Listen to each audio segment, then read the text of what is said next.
Hi, welcome to Hope in the Light of Suicide.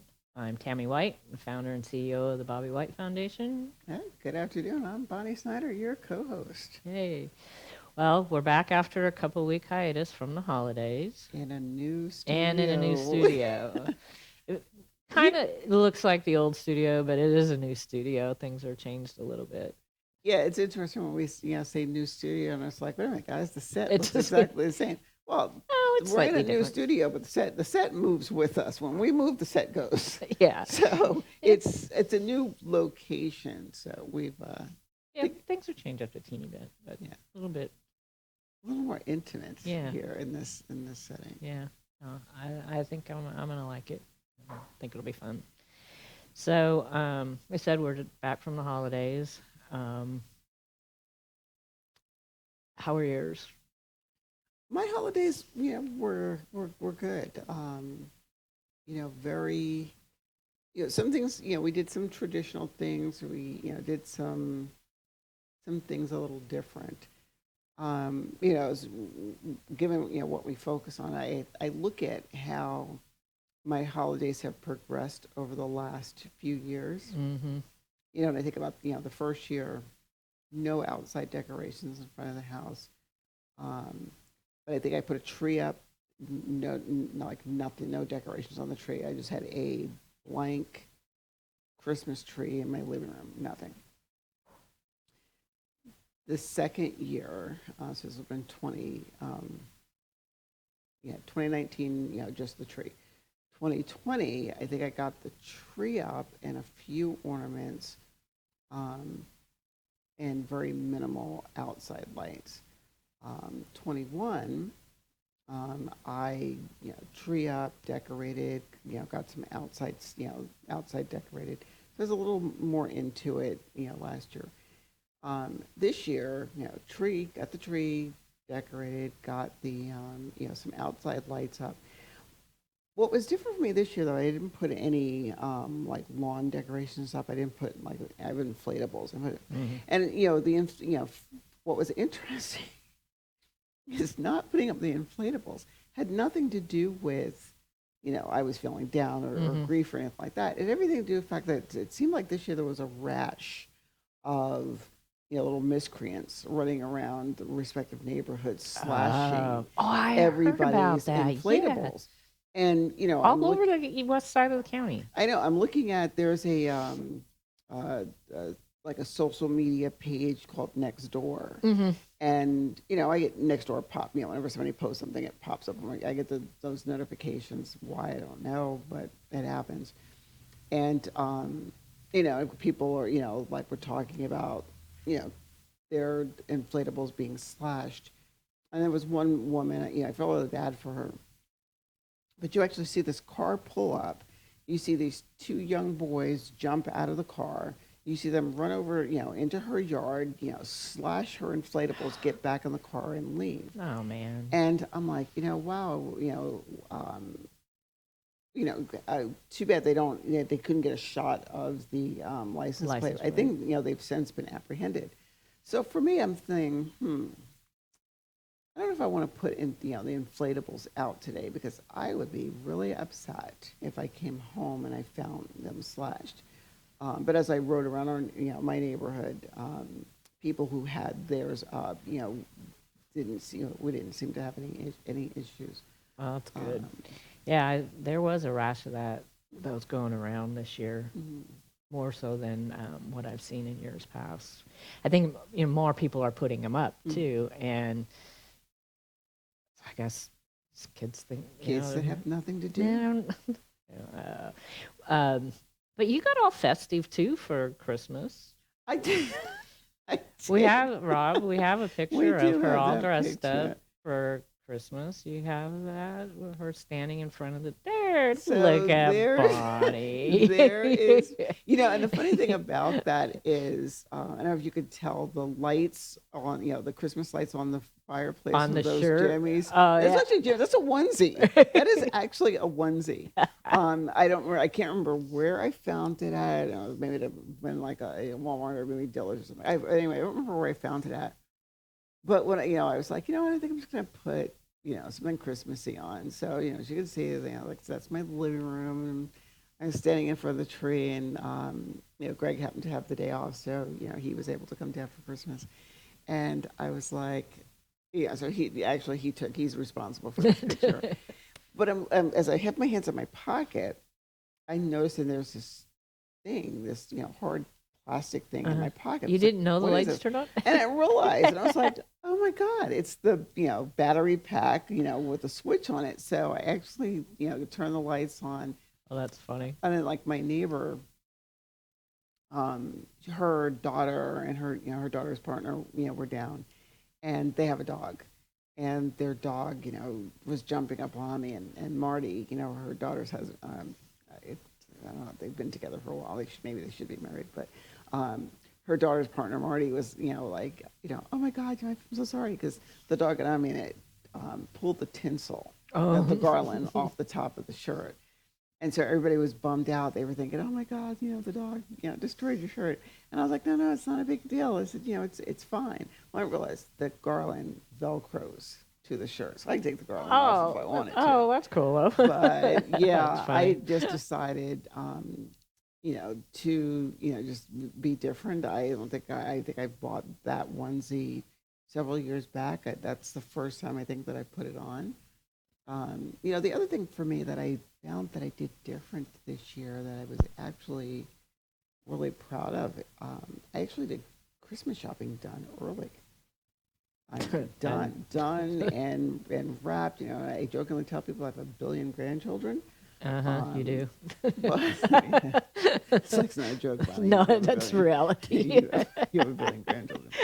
Thank you to my children. But no, seriously, I was really, proud of the fact that I got my Christmas shopping done early, which is something I don't think I've ever done, in quite, Greg and I were like, we had set this limit. We're only going to do X number of gifts for each other. Neither one of us paid any attention. That's usually what happens Yeah, when we people do did. that. Yeah. Yeah. Well, my Christmas was, and I mean, it was really pretty good. Christmas Eve, we spent it with our family, with our nephew, and the family goes up to their place in Spring Hill, and his wife's parents are there, and now they're her sister and the family come. So, but it was actually really my year to be back in Washington State, and with COVID, it kind of mixed things up.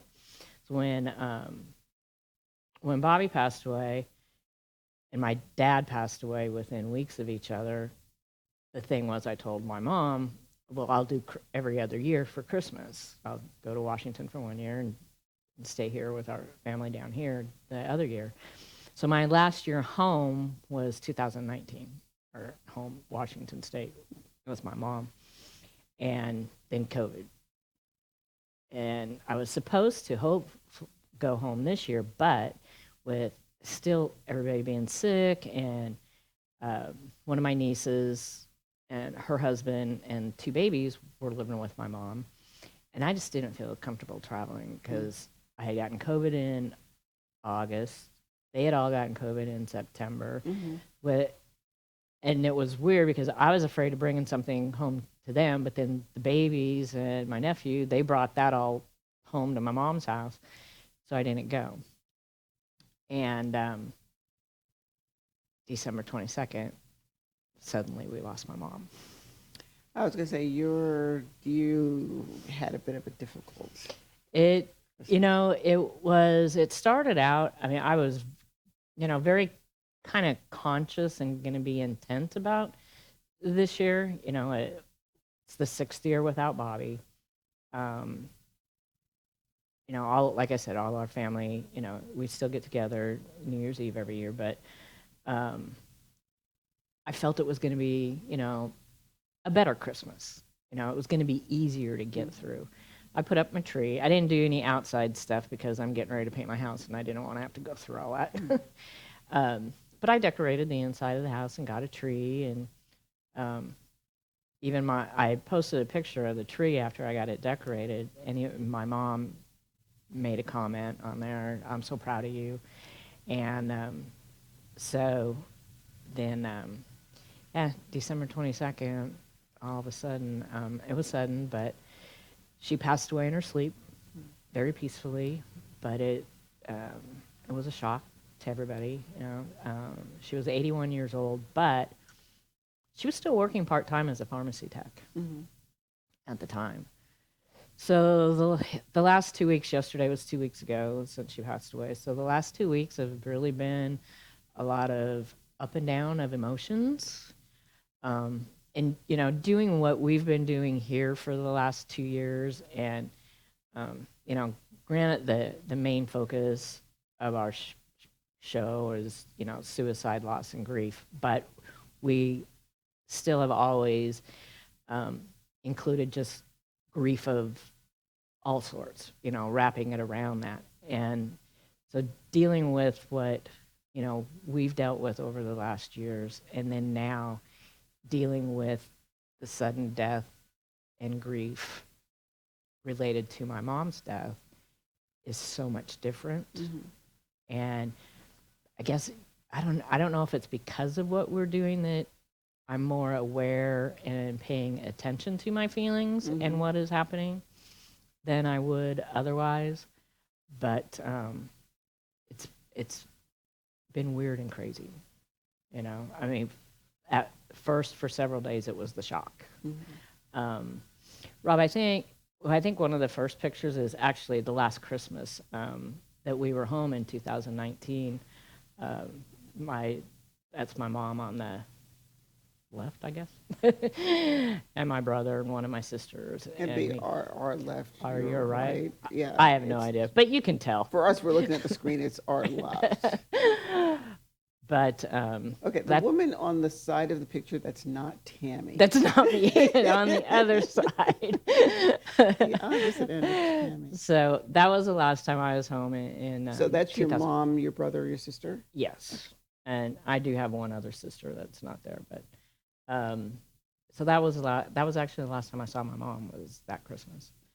But yeah, it's the shock, and in the background of that picture, if you notice, there's a big sign that says Hope.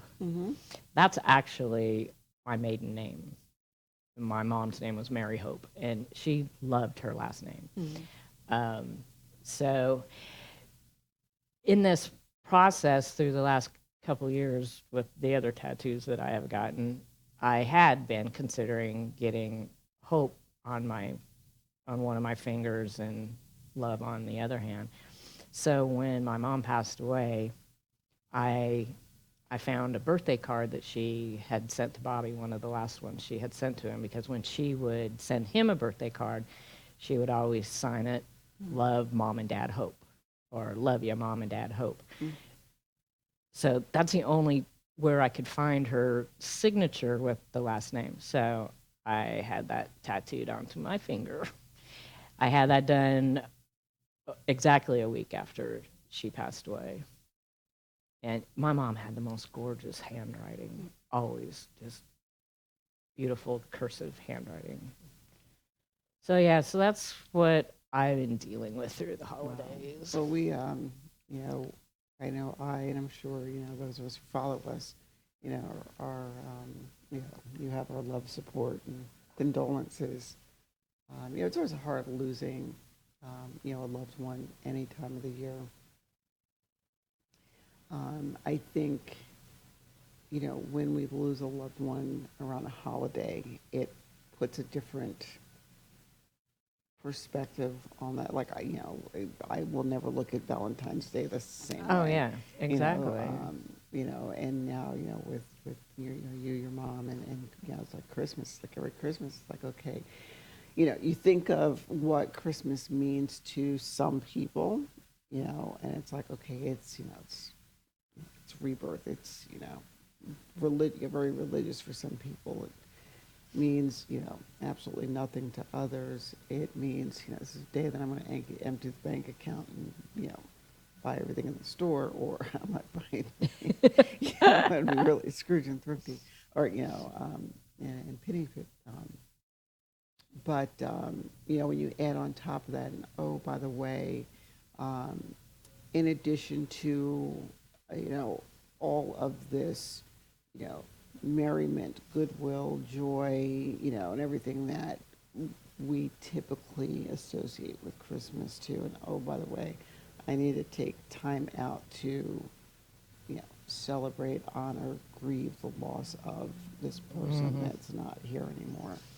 Yeah, no, that's absolutely true. And, my first husband, he was killed in December, the first part of December. So, I mean, I went through that 35 years ago or however many years ago that it was. But,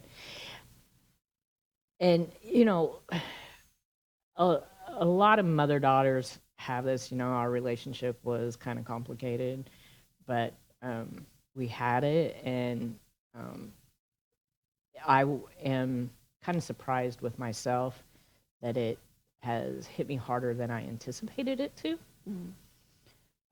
So that's been kind of weird to deal with. And I guess it's, kind of the loss of your mom is, it's different. I look at it, and I wonder, if, for you, when we think of, losing parents, and I'm in this particular instance, we talk specifically moms, we're looking at, this is the person who gave me life. Right, yeah. And even with, you want to talk about complicated mother-daughter relationships. Mine with my mom. That's. Well, I think both of that's another show. That's it. That's not even. But anyway, but that being, said, we tend to look at, or I think we always look at, this is the person who gave me life, regardless of what the relationship is. And for me, I would, wonder if, complicated or not, this person who's responsible for me being here is gone.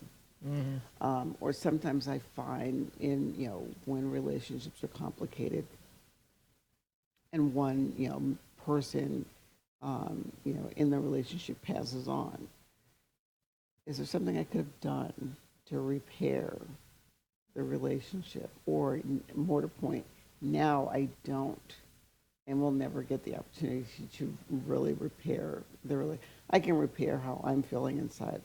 I can, mentally rehearse what I coulda, woulda, shoulda said to that person and make peace with myself. But there's always going to be that little one that says, if I would have said this, or if I would have done this with the person that's not here anymore, would they have been receptive to it? And would the relationship that we have be different, not as strained? Well, fortunately with us, it was kind of the opposite. I mean, even though it had its complicated issues, I think my mom felt, and which I'm glad, especially now, that our relationship was better or more than I felt it was, because I kind of did more of the work to make sure it was that way. There's 4 of us kids. We're all totally different. We're not all close, and that made it really difficult for my mom. But mind you, I left home 10 days after I graduated from high school on a Greyhound bus. And the only time I have gone back to my hometown, literally, and I never really even thought about it, was to visit my parents. Except for I think 1 or 2 years, it was for our class reunion. But basically, even still in that case, it was to visit my parents. And now they're not there no more. And the family home is going to be sold. It's going to be torn down. Mom didn't want anybody else, to live there after she was gone. So eventually, within this next year, that is all going to be gone completely. And my mom lived there for over 50 years in the home. In that home. And but like I said, she passed away peacefully. She passed away in the home that she loved, and really, if it's gonna be that, it couldn't be any better. Right. Even though it's still sad, but it couldn't have happened. It's in a not better the, way. there's not, yeah. I mean, the wording is weird, but No, but the thing about it, I hear you say the wording is weird, but at the same time, I understand exactly what you're saying, because, it has to do with, our processing the loss. And I find sometimes, or I might suggest, depending upon how we have lost the person, our loved one, it does affect the dynamic, the processing dynamic. So when, in this particular case, it's like, okay, you know what, mom left us peacefully in her sleep. So it's like, was there no pain, no suffering, or, at least when we think died peacefully. No pain, no suffering, went to sleep, didn't wake up, you know what? That's the way I want to go. That's how you can go. Yeah. That's the way I want to go. I do not want to go, feeling any pain. And so, it's kind of like, all right, I'm sad that they're gone.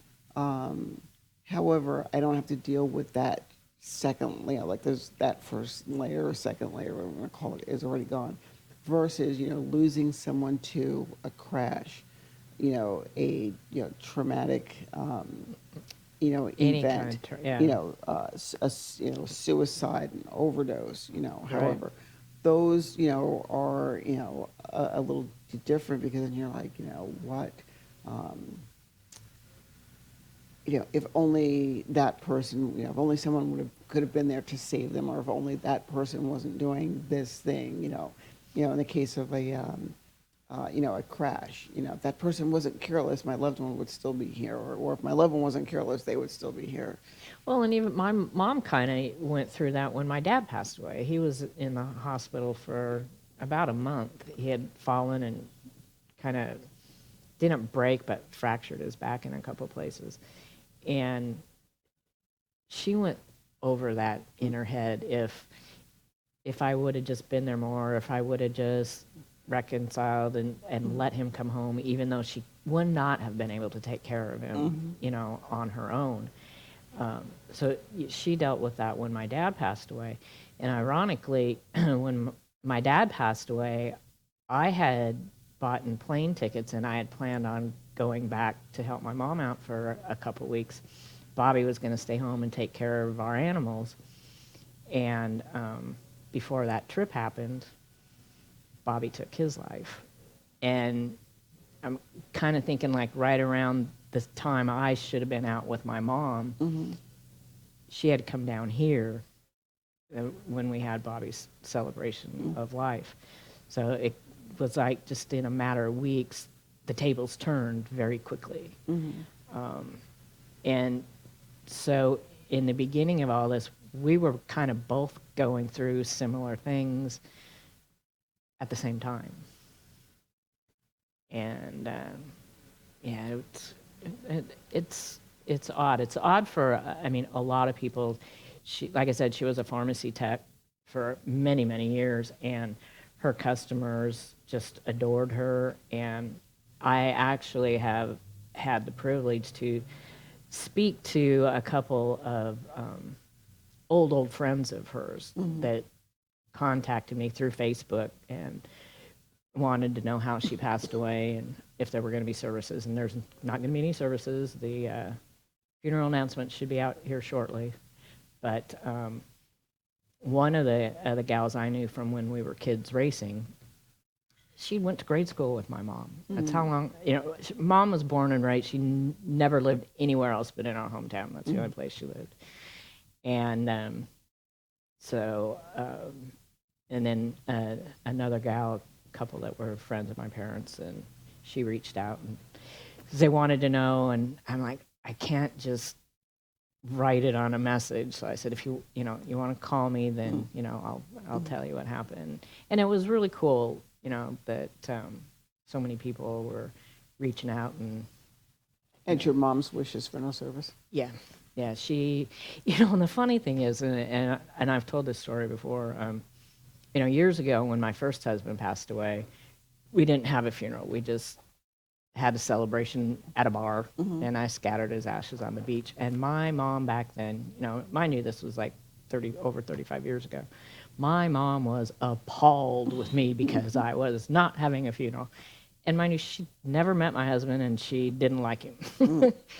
And so fast forward 30 years later, my dad passes away. She just has him cremated, doesn't have a funeral or anything. And then 6 years later, the same thing for her. No, she just wanted to be cremated. Her thing was, if you can't come and see me when I'm alive, you damn well aren't going to come see me dead. It's funny. That's what she said. And it's interesting because I think my mother has that same mentality. If we don't have a relationship while I'm here, please don't come crying over me when I'm gone. Right. And I was insulted when my mother said that. Really? Insulted. Yes. She was referring to a family member, like in a relationship. And I mean, yeah, it kind of sound like I'm kind of airing some family dirty laundry here. That's okay. It's a safe space. Yeah, kind of where I am, but no, it was. I mean, there was a period of time to where it was like certain people in the family were going to be given instructions that if this person or this person decided to show up to my mom's funeral, they were to be banned from coming to the funeral. Like they were not even allowed to be let into, the church. As my mom, it's a funeral church. They're not even allowed to be in the building, and it was, you didn't, if you're not going to talk to me while I'm alive, don't cry over me when I'm gone. Mm-hmm. And I'm looking at my mom and I was like, do you realize how stupid you sound? And I don't know if I put it quite like, maybe I did. But you understand, in the relationship to my mom and I, we have a unique relationship. But I looked at my mom and I was like, that is the most idiotic thing that I've ever heard come out of your mouth. And she looked at me and I'm like, that is so selfish. So of course for me, because I would be invited. I would be invited. I'm one of the chosen ones, that would be allowed to be there. However, that being said, I was like, that is the most selfish thing I've ever heard come out of your mouth. And she goes, why? And I'm like, and I have my my reasons. Unfortunately, when we're looking at, again, back to the whole grief and loss and whatnot, and respecting people's wishes, becomes a double-edged sword because I'm a stickler for boundaries. I'm a stickler for let's respect somebody else's. I'll respect your space, you respect mine. Mm-hmm. However, when it comes to something like this, like, wait a minute, let's talk about this for a moment. Now, this is what you want. Well, you're going to be gone, so you won't know who's there anyway. Of course, then the joke is, yeah, but my spirit will be around, and I'll just haunt them. I guess And you, probably. I take a haunting. But I think for me, when I look at funerals or celebrations of life, or however we all term it. Nowadays, I see them in a lot of ways that it's not about the person who's gone, but it is, a lot of times it is for those who are left behind. Mm-hmm. It's this ritual that we do that is necessary, to allow people to remember, honor, celebrate the life of the person who's gone. Well, and even remember when we were at that seminar with Dr. Wolfelt, he even brought that up, how getting away from celebrating the life or the death of the person for those that are left behind has caused a lot of issues on the other side of this, as far as dealing with a person's death, dealing with grief, how we deal with grief.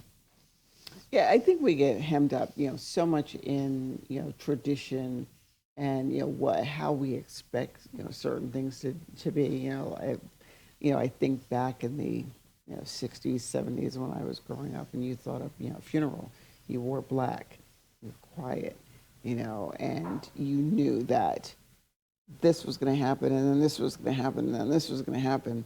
And after the last, amen, casket gets rolled, into the hearse. Everybody follows the hearse, to, the grave site. You say a few things, and everybody has to leave because the guys that worked in the funeral, in the graveyard, cemetery, could not bury the body, put the casket in the ground until everybody was gone. They did. When my great grandmother, the first funeral that I ever went to, my great grandma Cantrell, I was probably 16, and I had to beg my mom to let me go to the funeral. Of course, I had to get out of school to do it. And I don't remember much about the funeral. We had graveside services, but at her funeral, everybody was there when they lowered the casket into the ground, and that's when I lost it. I did good until then, and when they started lowering her casket into the ground, that was it. That's when I lost it. I fast forward. I think when I started not thinking of funerals, in such a traditional way, I think the first time was when my former father-in-law, my children's dad's father, their paternal, when he passed away, and we're in Arkansas. He's from Arkansas, so we're in Arkansas, and I used to tell people I'm a stupid city kid. I'm from Jersey. All right, I didn't grow up in the country. I didn't know how to do things in the country. I just knew the country is where you go if you wanted to run around and breathe fresh air and all that good stuff. And I was a stupid city kid. But anyway, I remember, in my father-in-law's funeral. My father-in-law at the time, and I think we had part of it in the church, and then next thing I know, it was, we were at this gravesite, and I just remember this mound of dirt, and the hole, and there was, they had the casket sitting there, and I'm thinking to myself, where's the tent? Because I'm so used to it. I just back, every other funeral that I went to, at least one's back, or we're here in Florida, as they say, up north.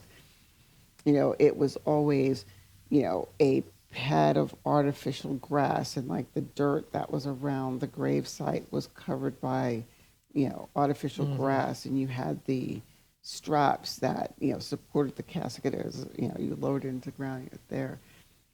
And, but here I'm in Arkansas, there's mounds of dirt. Casket's just sitting here. It had some ropes, underneath it. And, everybody's just, like chilling and having a party. Next thing I know, I see the guys, all right, let's do this. And they all, lowered the casket down to the ground. And, people were taking turns, burying the casket. So, and I'm looking at one point, I'm looking at, my then husband at the time, my children's dad. A lot of us were military. So like he and, they have 12 kids in their family. And, most everybody was military. So all of the boys were there in uniform. I was, obviously military. I had my uniform on.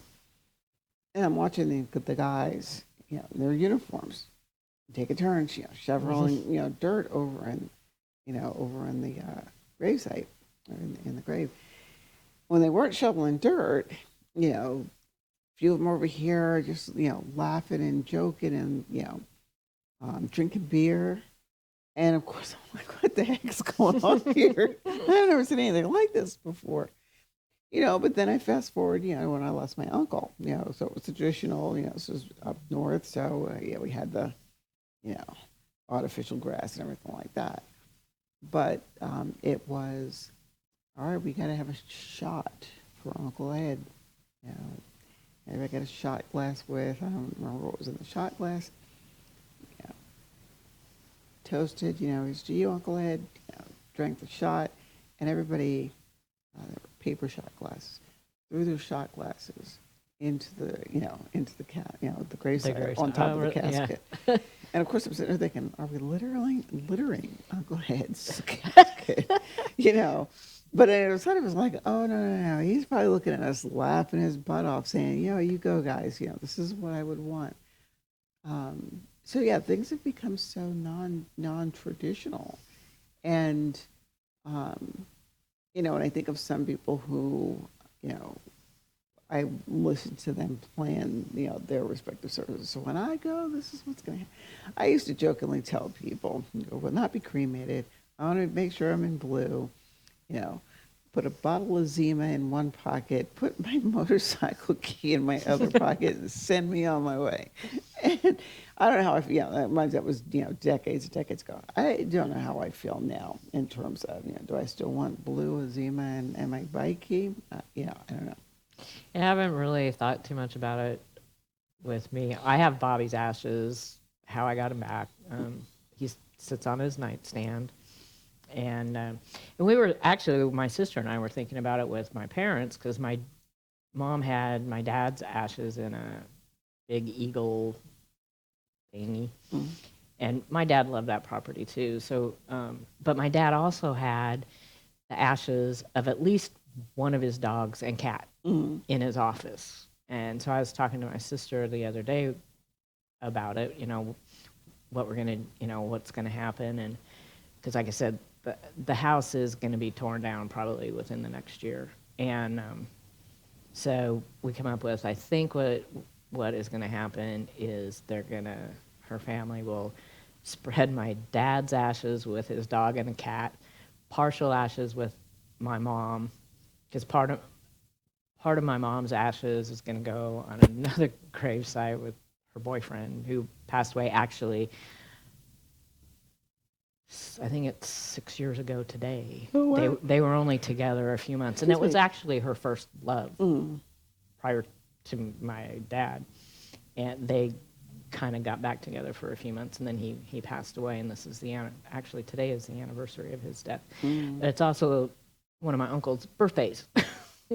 And he passed away just a few months after I was home last time for that picture. And I have pictures of all of us from that 2019 Christmas. But I think, for us, I'll just have my nephew scatter Bobby and I on our property, just like we're going to, do for mom and dad. Keep it simple.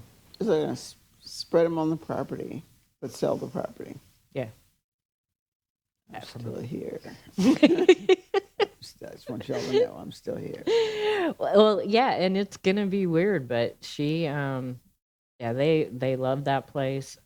It's actually since as long as they have lived there, has been rezoned commercial. And when we first moved there, it was, even though it was close to the main road of our town wasn't that big back then, but our backyard was a ginormous apple orchard, golden delicious apple orchard for so long. And when the original Mr. Rogers passed away, his son kept it for a while, and it was really sad. He ended up selling it out to Home Depot. So, but Home Depot, when they came in, they really did a really pretty good job because it was on a big hill, and so Home Depot is like on top of this hill. Well, they came in and built this beautiful block wall on two sides of my parents' property to fill in and do their thing. So on either side of the house is commercial property, and then the back side is Home Depot. Right. So and still, my mom she didn't want anybody else living in that house after she was gone, and so that's what's going to happen. She actually, right after my dad passed away, somebody came and wanted to buy the property, and she wasn't going to sell at the time, but so she asked, she's like, well, may I ask you what kind of business you have? He was like, marijuana. And marijuana, it's illegal in Washington State now. And I don't know if at the time it was completely legal, if it was just medical marijuana at the time, but she just shook her head and she goes, even if I was going to sell to you, I don't think I could do that to my neighbors. That would be interesting.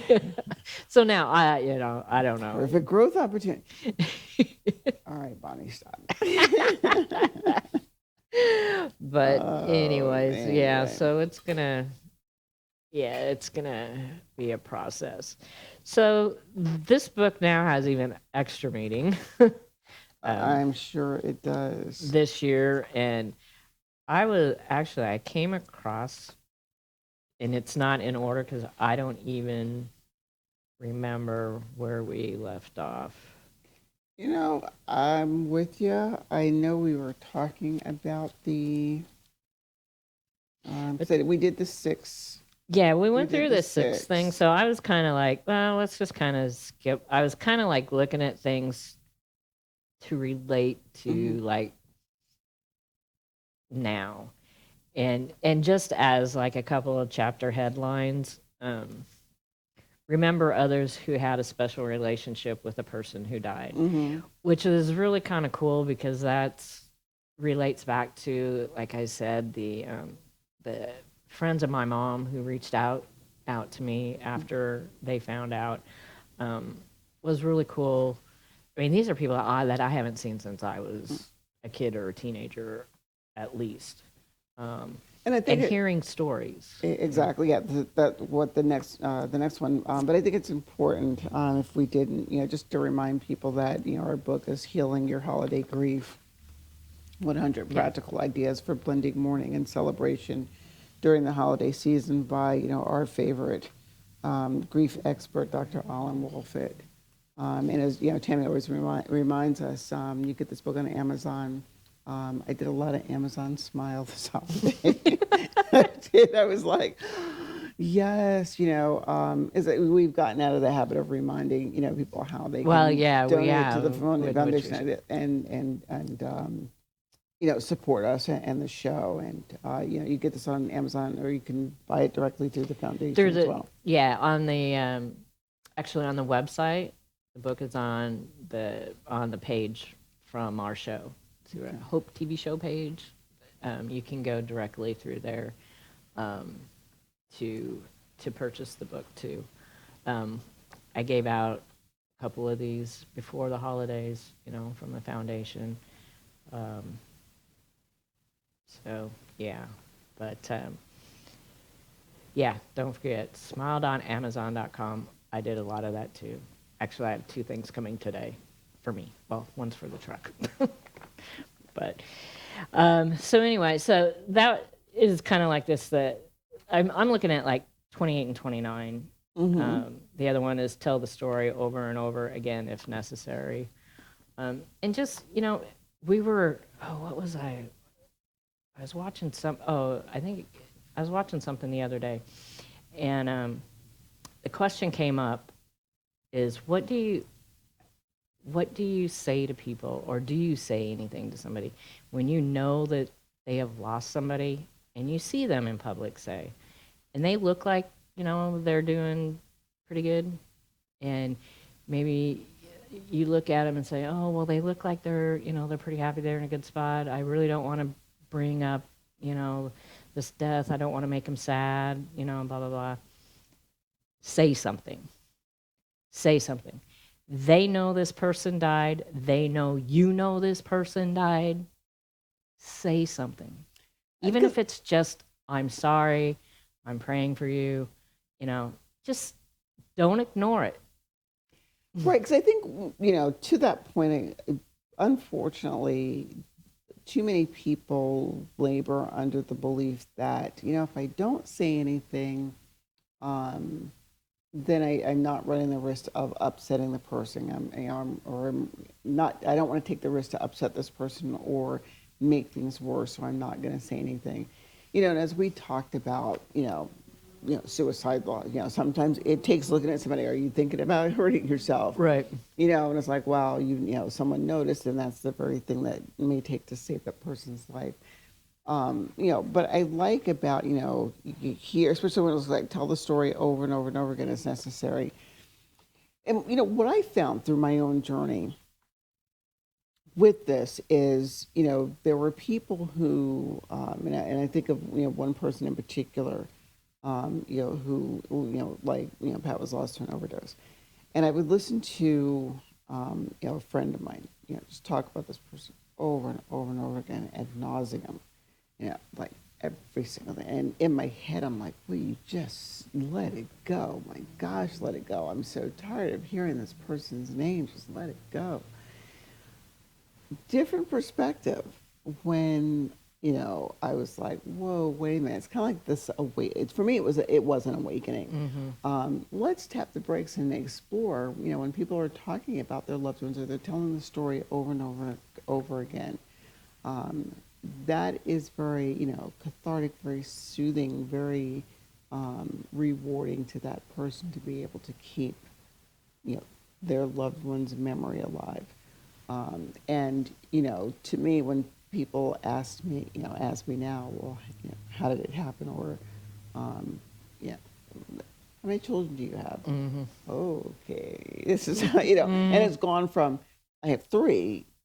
Well, I mean, I still say I have three. I was like, well, yeah, well, I have three. My oldest son is in Kansas, my daughter's here in Florida, and my youngest son will forever be 33. Well, what? And my youngest son lives in a box on the pot shelf, and my youngest son is on in a box on a pot shelf in my living room. And they're like, and I was like, yeah, but I do that, and people's like, isn't that like disrespectful or dishonoring him? I was like, no, you didn't know Pat. So Right. Pat would be like, oh, I'm just going to kick it up here on the show for a while. And that was him. So I'm with you. I'd like these two, to remember others who had the special relationship with the person who has died.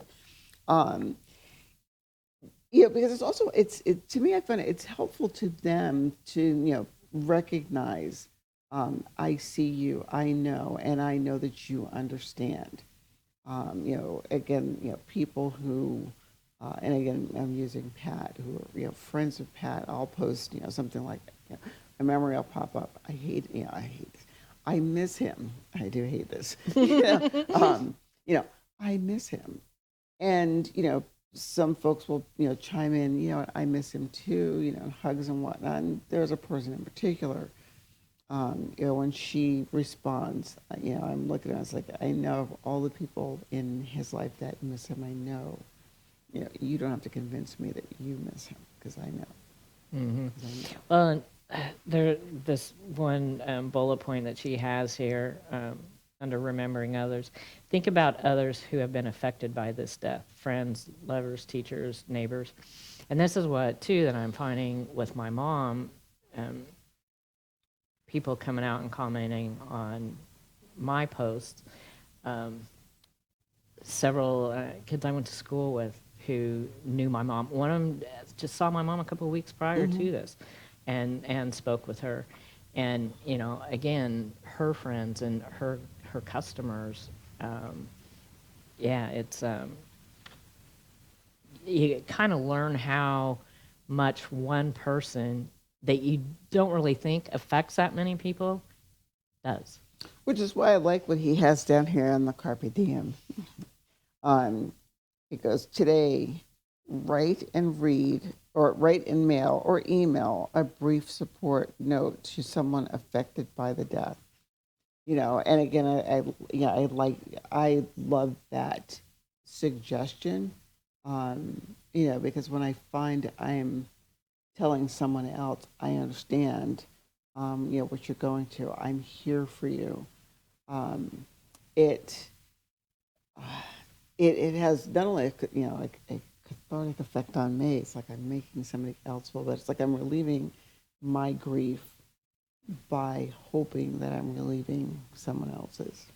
I had that too because a couple of the messages from people that knew my mom, and I wrote, thank you for being a friend to my mom for so many years, and and a coworker, just saying, I know how fond my mom was of you, and and how much she appreciated working, with you or whatever. And it does. And it goes both ways because somebody is saying really great things about that person, and you can reciprocate, just by saying thank you and acknowledging their feelings, also.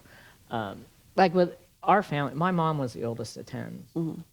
And so I had a lot of aunts and uncles. I have a lot of cousins, and we have had, some of my younger cousins lose both their parents, prior to us. And I'm the oldest on my mom's side as far as the next generation under my aunts and uncles. But and I was talking to one of my uncles the other day, and it's like, I'm like, yeah, I'm like, you guys have all gone through it. My grandparents passed away when they were 59 and 62. So my uncle actually, my youngest uncle's only 11 months older than me. I went to high school with my youngest uncle and my youngest aunt. I was a sophomore, he was a junior, she was a senior. That's funny when that happens. It's like, that's my uncle. Yeah. Well, and yeah, I mean, we went to school together and everybody knew, that we were related. We even had the same school counselor, So yeah, it was really kind of weird. But Uncle Tommy was like, yeah, but he goes, now it's you guys, and yeah, and it's weird. And there's only 3 of them left now. And my uncle, he was like, well, now we have, me and Uncle Rob have a goal. We got to live to be 82 years old. And I was like, well, Uncle Tom, that's really not that far away. And he's like, now, wait a minute. And I was like, he goes, you can't really say that. And then he thought about it. I'm only 11 months younger than him. And he goes, oh, that's right. You're not that much younger than me. I guess you can say that. Exactly. And I was like, yeah. But, yeah, so this, this book is good for any type of grief you're going through. I agree. And, what I like, the thing that, we liked about it was, even though it's designed for the holidays, because, those emotions tend to get heightened, over the holidays. Yeah, and it's not just for the Christmas season holidays, like you said, Valentine's Day, you got, yeah, any of them. It's, yeah. So, yeah, be sure, go to our website or smile.amazon and you can pick this up. It's a easy read. It's something that you just, and you don't have to go, from front to back. You can skip around and, find something that, hits you at the moment and read it. You're right. That is the nice thing about how this book is lit up. You don't have to go linear with it. No, not at all. Not at all. So, coming up, we get anything coming up? We're going to, I know what I forgot to mention. And I don't think that you saw it because I know you would have mentioned it, maybe. When I did an interview with a reporter from the Suncoast News the first part of December. Actually, I found out Christmas Eve from my brother-in-law that the article was published in the Suncoast News the Wednesday before Christmas. So it would have been I think maybe the 21st. There's not an easy way to get the paper publication really right now, but Suncoast News e-edition, you can get it there. I pulled it up that night. And talking about, being forward, don't beat around the bush. Mm-hmm. The first paragraph of the article that she wrote was, I almost gasped because she was just so brutally honest about how I spoke about losing Bobby. But yeah, it was published. So, and I need to reach out to her, but again, it's I'll see if I can get a copy of it somewhere so that or an easy way that we can get you to that article. Yeah, I think, in this season we have, several, we continue to have events and whatnot that pops up, about this particular, subject, and, congratulations on the interview. I'm sure it was amazing. It was, like I said, the article, she did an awesome job. She really did. Brutally honest. But in the end, I was like, well, that's what you have to be. You can't beat around the bush with this. Oh, no, you sure cannot. You So, sure cannot. you had the quote for I did have the quote for today. Bob, where's our quote? there. Like snowflakes, my Christmas memories gathers and dance, each beautiful, unique, and gone too soon. And I liked this because, it made me think of, a couple different things. We prep ourselves for the Christmas season. We prep ourselves for seasons. We look at, those of us who were born, in states where it snows, and you sit back and, with your, as children, I think, with your face pressed against the window watching the snowflakes fall and learning that each snowflake is absolutely different. And when you look at them under the microscope, their splendor and beauty, but they're only going to last for a little bit. But even though the physical sense of the snowflake is gone, the beauty and the memory of, the individual flakes and then what was left behind, always lingers. So I think about those that we lost as, little pieces of them that they left with us and, what was left. So as we get ready to close out the show, if we could put up the Lifeline numbers, remember, there's always hope.